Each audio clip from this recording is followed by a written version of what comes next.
Have you seen what Gordon Freeman is doing nowadays? In these speed runs, he's constantly just jumping around and breaking the laws of physics. We can't have that. They're called laws for a reason. So you know what? I'm taking a stance. I know exactly how to deal with that crook Gordon.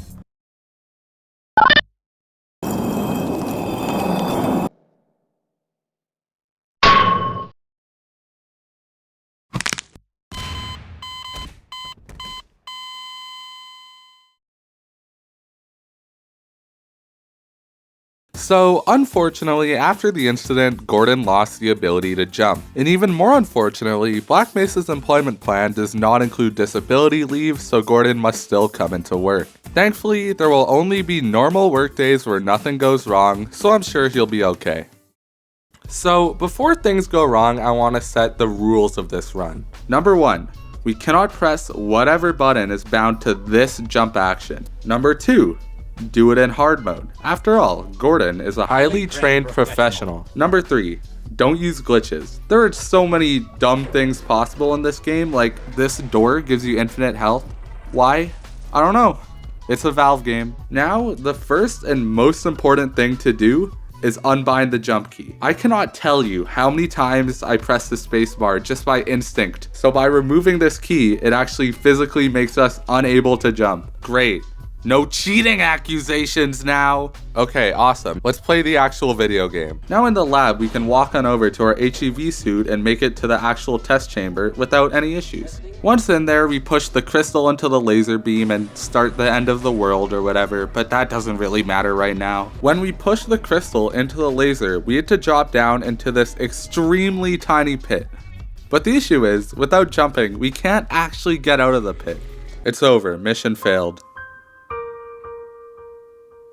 Okay, you saw the length of this video. As I said like a minute earlier, this is a Valve game. And so if you go up to a wall and spam crouch, you'll magically gain some height. This is stupid, and I have no clue why it works, but it does, so I'll take it. I found that the most height you can gain with this is about up to Gordon's knees, which it's no jump, but it's alright. Now, unfortunately, we can't cross gaps with this because, well, we need to be up against the wall to do it. But how does this work exactly? Well, I have no idea. And to be honest with you, I'm not gonna go through the trouble of finding out, so I guess we'll never know. However it works, you're gonna have to get comfortable with spamming because this technique is used absolutely everywhere. Even later, when we eventually get some more movement options, the ones we get aren't very optimal and you will still be spamming to clear small ledges. But for now, we can just cruise along with no issues for a good while, until we get to this lift. Here, there's a pit with a bridge over it, and when we try to cross the bridge, it just collapses. What you're supposed to do is just go around the pit on these pipes. And while we can get on the pipes, the problem is getting onto this computer thingy. No matter how hard I spammed crouch, I just could not get up onto it. I even set 2 different keys to crouch so I can spam at double the speed, but still nothing. It's as if this box was taunting me. I felt so close to getting over, but it was just barely not enough. So what do? Well, when you go on the lift, tons of these little head crabs jump down on you. And head crabs are objects. And what can you do with objects? You can stand on them. So what we can do is lure a head crab over to these pipes and then use it to get a bit of extra height to make it up. You have to do this another time to get onto the next set of pipes, which is kind of an annoyance because the head crabs kept killing themselves. But once we actually manage to do it, we're good. We grab some health and armor along the way to the next obstacle, which is these boxes. You'd think the main issue would be, going across the boxes, but no. The problem is actually getting to them. In our way is a railing that is just barely too high to get onto. But can we use a head crab like last time? Well, contrary to popular belief, head crabs cannot actually climb ladders. And honestly, I just had no clue what to do. I tried getting momentum from the ladder, making a script to crouch automatically, but none of it worked. The most promising solution seemed like the head crab, so eventually I just started desperately trying to get it up onto the platform. And then, finally,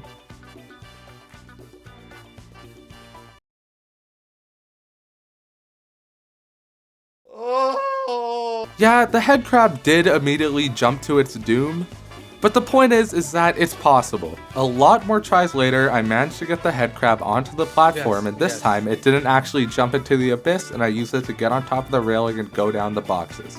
And honestly, from here, it was pretty easy. This window looked like it could be an issue, but thankfully there's a convenient table over here that I could just push over and get onto. For this window, I had to use a head crab, but at this point I'd mastered the art of the crab. The electrified water wasn't an issue, nor was climbing up these boxes, nor was this machine gun turret.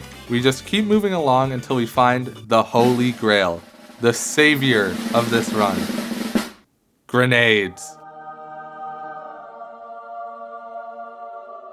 With grenades, we finally have a way of gaining extra vertical height. Basically, how these things work is if you explode them on your feet, you get a boost upwards, also known as gaining height. Are they a good way of gaining height? No. Since they, explode, they deal a lot of damage to you, and you don't even get that much height in return. But they do make otherwise impossible to reach places possible, like this vent right here. Even with the head crab, I still couldn't make it up, but with grenades and a bit of patience, it's possible. The issue with grenades is that the distance that they send you is based on how much health damage you take from them.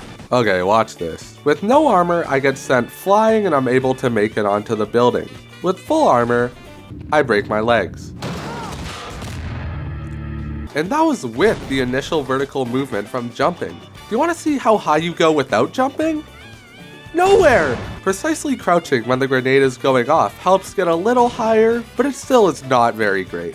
So if you have low health or too much armor, you're just kinda screwed. Nonetheless, with grenades we can make it up into the vent. After we make it out of the vent, we arrive at some more vents. And here is this like 3-inch ledge. Because the ceiling is so low, we can't gain any height from spamming crouch because we're forced to crouch anyway. So we have to explode this grenade directly on our face to make it over. And even after that, we still don't get a break. When we come out of the vent, we need to climb this elevator shaft. And this ladder is just too far to reach without jumping. A grenade would probably let us reach the ladder, but the issue is I had 41 health and 5 armor, which means it's not as simple as just standing right next to the grenade. I tried bouncing the grenade perfectly so it goes right under me and gives me a height boost, but I'm just not him. I tried throwing it in front of me, in the corner, basically everywhere in this elevator shaft.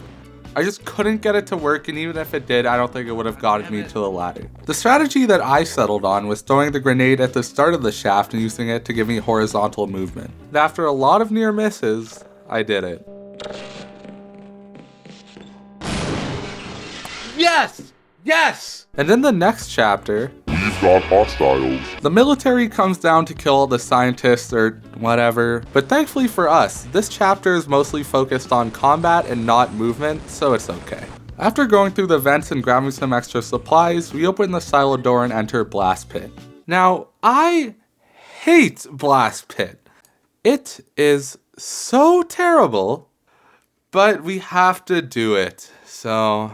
The objective of Blast Pit is to go and kill these tentacle things that took over this reactor or whatever this is.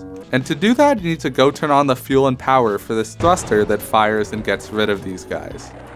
So let's go do that. First, we need to actually get to the thruster. So we go down this elevator and then onto this train cart. Then we get flung into acid and can't get out. So then we have to take this walkway filled with enemies. This actually lets us through into these pipes where we need to get out through this opening. Unfortunately, this ledge is higher than basically every other ledge we face. And eventually, 15 minutes later, I managed to make it out.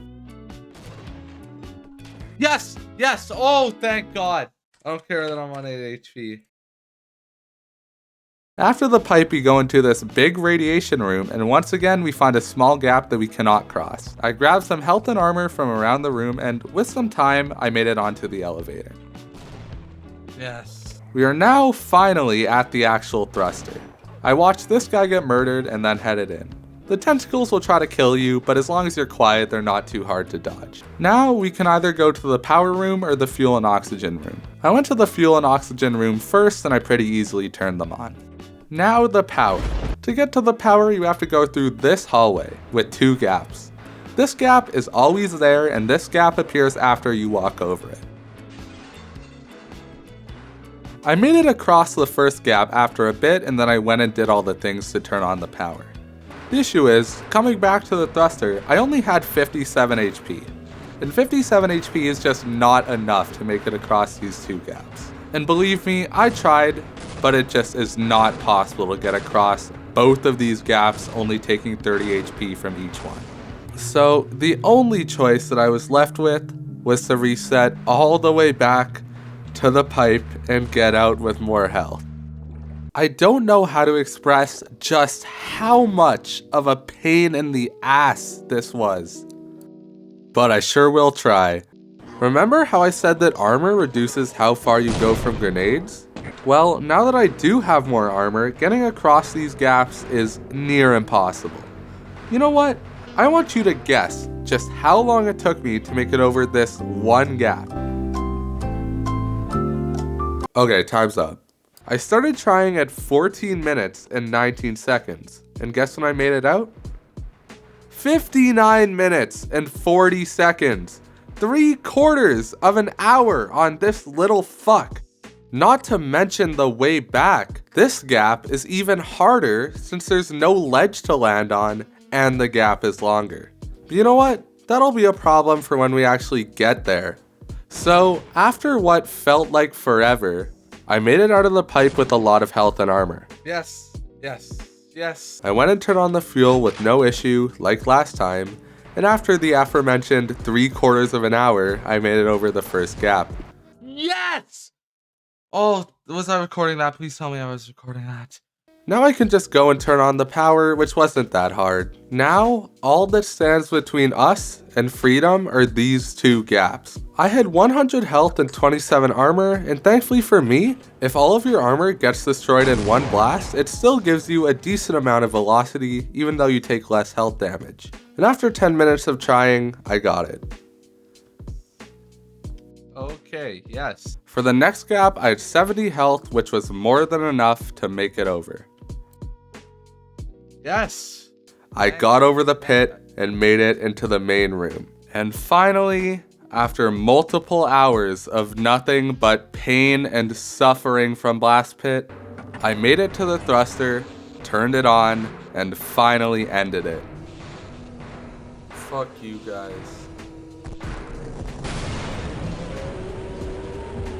Now that the tentacles are gone, we can go into the hole where they used to be.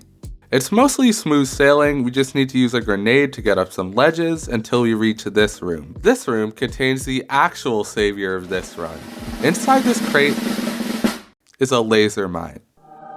Okay, enough of that. To be honest, it really isn't that good for combat, but when you place it down, it has a hitbox. You know what you could do with things that have hitboxes? Stand on them. These mines are basically portable ladders. We can now finally gain some extra height without almost dying in the process. The next room features this big robot that we have to kill. But to do that, we have to go turn on the power, as usual in this goddamn game. So we go on a leisurely walk to the generator, killing all the Marines who try to stop us. Once that's done, we bring the robot over to these Tesla coils and electrocute him. Hooray. Now we can go ride our train cart in peace. I'm gonna be honest, this chapter is literally just sitting on a train. This guy tells us that we need to launch some satellite delivery rocket. I don't even know anymore. It's extremely boring, so I'm just gonna save you the time and say that I did it without issue. We flip some switches, kill some Marines, yada yada. In this chapter, we also do see me realizing that laser mines are actually really useful, because when I first got them, I had no idea. Here, there are these ammo crates, and you need to get over them to go flick a lever that opens up the railway. So instead of taking damage from grenades, I just place a laser mine and crouch up onto it. Wait, that was actually really good. Now I can go flip the lever and go ride the train and get to the missile silo. In the missile silo is this room with lasers connected to explosives. I don't know who set these up, probably the military I guess, but the point is we need to get to that door without exploding. With just grenades, this room would definitely be a nightmare to complete, maybe even impossible. But with laser mines, we can just push these boxes into the right spot and use one laser mine to get up. Now we can go to the control room to launch the rocket. Why? I don't know. Now we have to go on another train cart. But thankfully it crashes into a pool shortly after, so we don't have to actually stay on it. In the pool, we use some barrels to get to the other side, and then we get to another pool where we can see this fish thing eat someone. And right after that, this guy tells us that we have to go in and fight the fish thing. Unbelievable. Unfortunately, we do have to listen to this guy because, we gotta beat the video game. We at least do get a cool crossbow, but he doesn't even give us enough ammo to kill the fish, so we have to use our own pistol to deal with it. Hate that guy. After the fish is dead, we can open the door and keep going. Up ahead is another fish. We don't need to actually worry about this one. We just need to not get eaten, I guess. We have to get past this grate, and the easiest way is to place a laser mine underneath the hole and swim up and over. After are these hydraulic presses, and usually you would go turn them on and jump across them to get to this ledge. For us to get across, we go and push this box over to these ammo crates and use one laser mine to get up onto the ladder. See what I mean? This one item allows us to climb basically anything without taking any damage. Grenades walked so laser mines could run. Now we can run over to this server room where this guy lets us into the freezer. You run through the freezer and drop down into this hallway where we go to this elevator which takes us to this guy who gets promptly executed by these assassins. These assassins who Valve specifically gave breast physics in 1998. Half-Life was truly a revolutionary game. These assassins can also turn invisible on hard difficulty, which is just not fun. The trick is to just listen for their footstep sounds and then use explosives when they come near. But eventually, I killed all of them and then opened the surface access. We are now home free.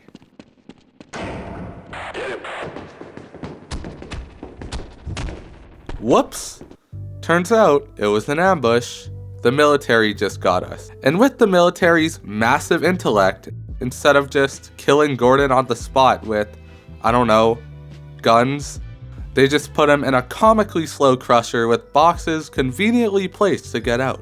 If you've been paying any attention to this video, and you will be quizzed later, we can't jump to get out of the crusher. And when they put us in the crusher, they took all of our items, which means no grenades and no laser mines. And try as I might, these boxes are just too high to crouch up onto. So, it brings me no joy to say this, but it is not possible to beat Half-Life without jumping. Okay, I bet I got you that time. Yes, this crusher looks impossible, but to get out, we just have to study the dark arts, also known as speedruns. If you look at this part in a speedrun, they just kind of appear halfway up the crusher, so I went on a search to figure out how they did this. And then I found this video from Fruic? This guy, who hasn't uploaded in 2 years, single-handedly saved this run. So after this cutscene, wanna save load right now. Save load. So after this fading screen appears, you wanna save load again, jump twice, 500 milliseconds, then you can jump. You see that? That's our way out of here. So I save and load to get on top of this box. Now, with good timing, we can get onto this box, which lets us strafe onto this box, and from there we can spam crouch to freedom. God bless you, Fruic. I would love to move on, but I know what you're about to say. Isn't this a glitch? You said you wouldn't use any glitches. Liar, liar, pants on fire. Well, you could say that this is a glitch. Obviously, the developers did not intend for you to be able to do this, but technically, I'm not using any unintended mechanics. I just saved and loaded the game like any other time. So I'm calling it not a glitch. If you think this is a glitch, that's just like your opinion, I guess. Keep it to yourself. But you can also say that the run fails here and that it is not possible to beat Half-Life without jumping. But in my opinion, we keep going with 0 jumps. Now we can grab the crowbar and manually move the crusher to expose this grate. Crushers are secretly just trains, so we can move them ourselves. Now we're out into the outside world. Since the military took all of our stuff, we're back to only having a crowbar and no things to help with movement, so even a small obstacle could end our run at any moment. Unfortunately for us, this level is filled with obstacles, but thankfully none of them are too big. With some careful maneuvers, you can make it through the radioactive goo, crushers, this conveyor belt maze thingy, while picking up a gun and some explosives along the way. Now we've made it to chapter 10. Questionable ethics. We can blow up some alien dogs and make this door open somehow. Seriously, I don't know how you open this door. For me, it just kind of opened and I never really figured it out. We perform an experiment on these head crabs, they die, and steal some guns from the military. The point of this chapter is to save some scientists so they let us out of the building. We kill some more Marines, and these alien things who shoot flies at us.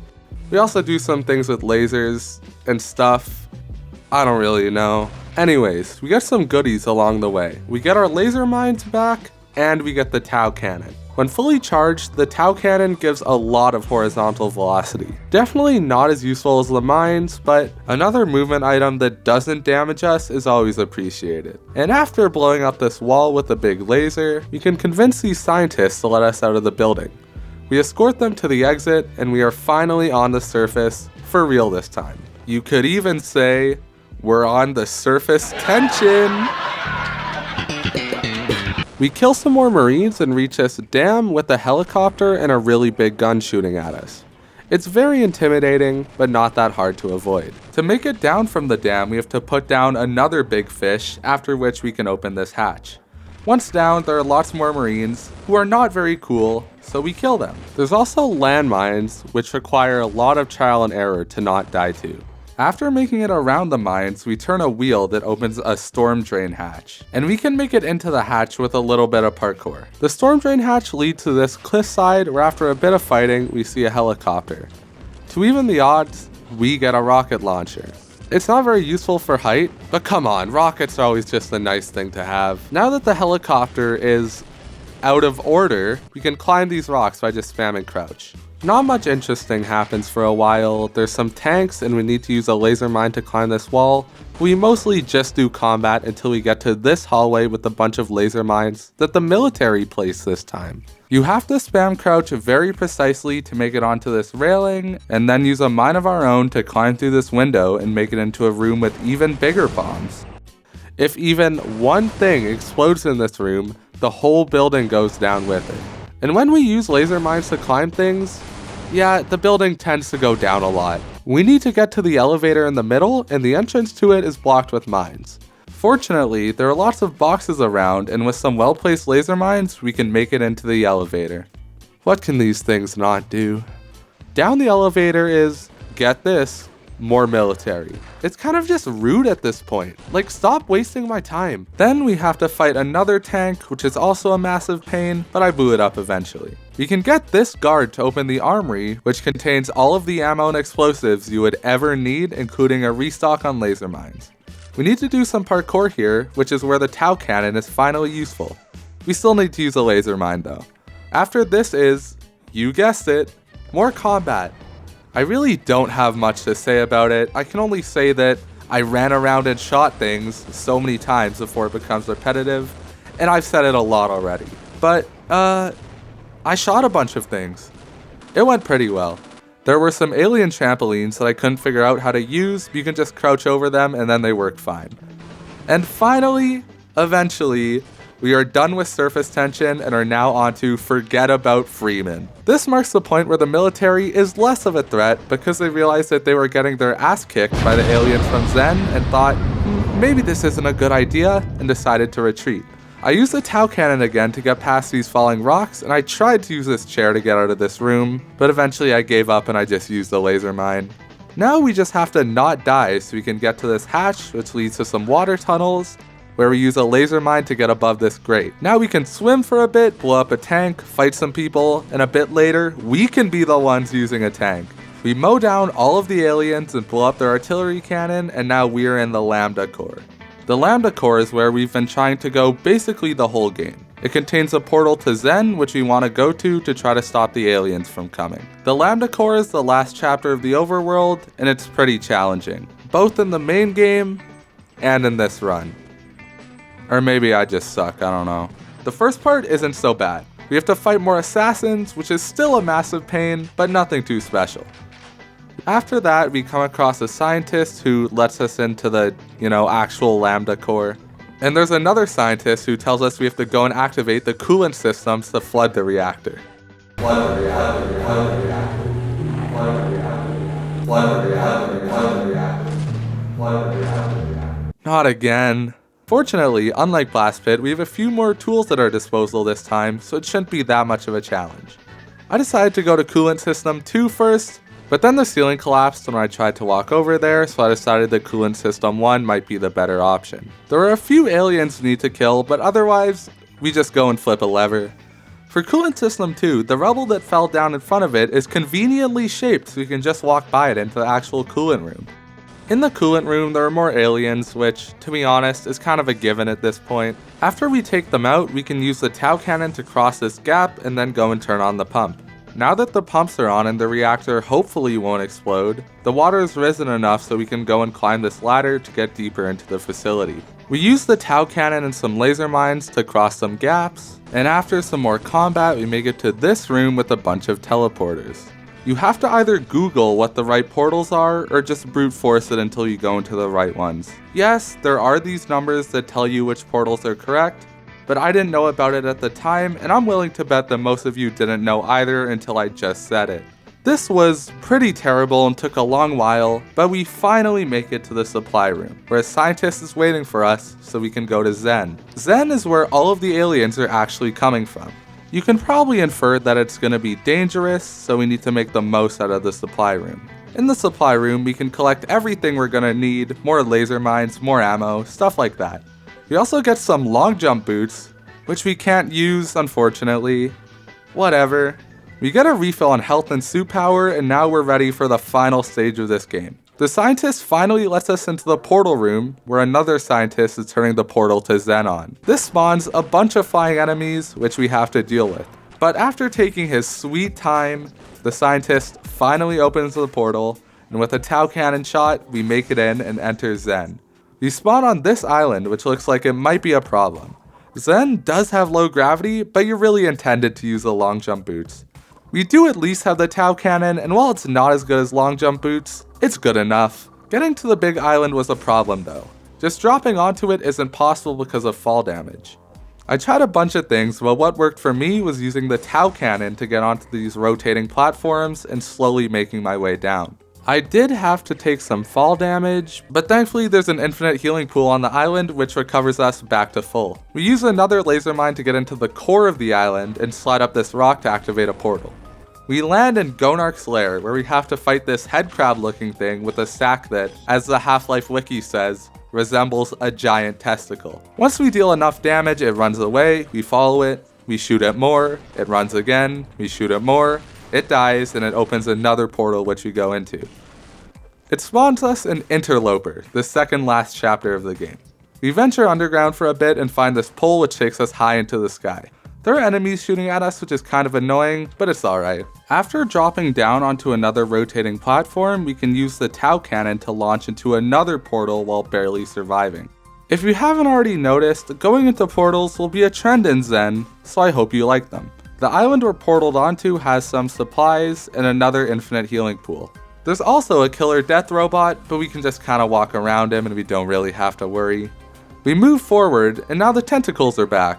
I sure miss them. If we take this top route above this pit, which we can do with a little parkour, we can skip this staircase and not need to use any items. We keep sneaking by the tentacles and you'll never guess what happens next. We go into another portal. Who could have seen that one coming? This one takes us to a factory where the Vortigaunts are working their 9 to 5. The thing about this factory is that it's annoying as fuck and I hate it. It's an extremely open space with a bunch of enemies shooting at you at almost all times.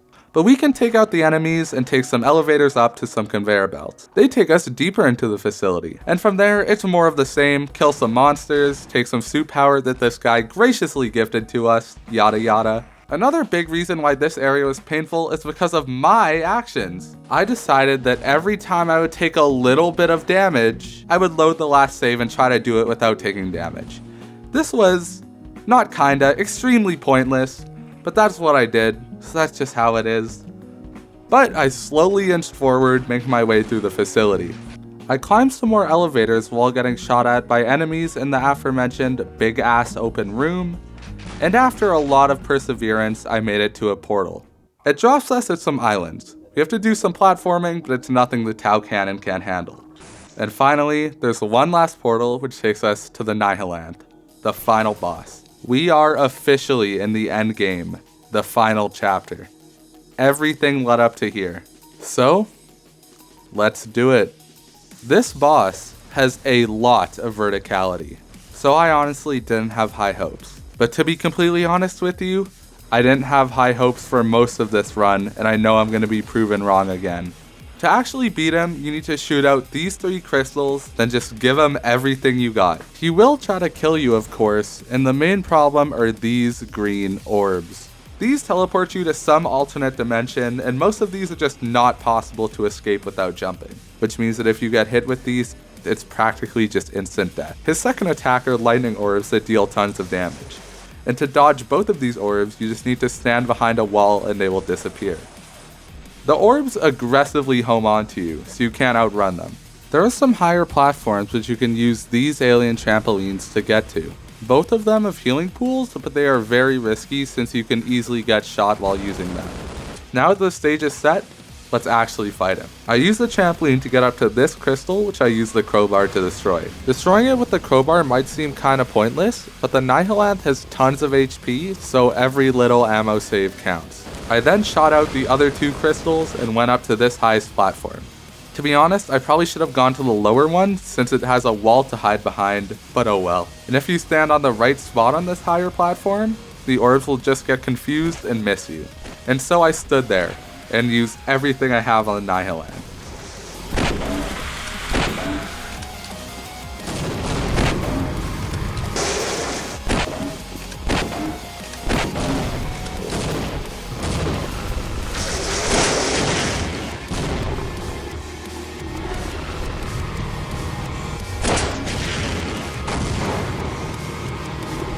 His health was slowly decreasing, but so were my stockpiles. The Nihilanth started getting injured. Instead of shooting multiple lightning orbs, he started to shoot only one. But soon I had almost nothing left. Out of just pure desperation, I started chucking grenades at him. It didn't even look like that it was doing much, and I was also running out of grenades. But then, the one thing that got us through the early game, the grenade, was the last thing used in the endgame to put the Nihilanth in the grave. It exploded right on his face and blue lightning started pouring out, and it was over.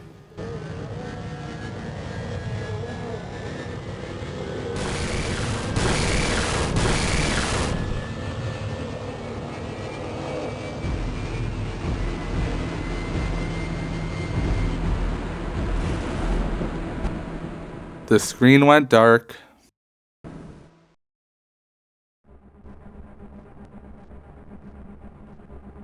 Gordon Freeman in the flesh. And the G-Man talked to us for a while. When the time came, I decided to get hired. Time to choose.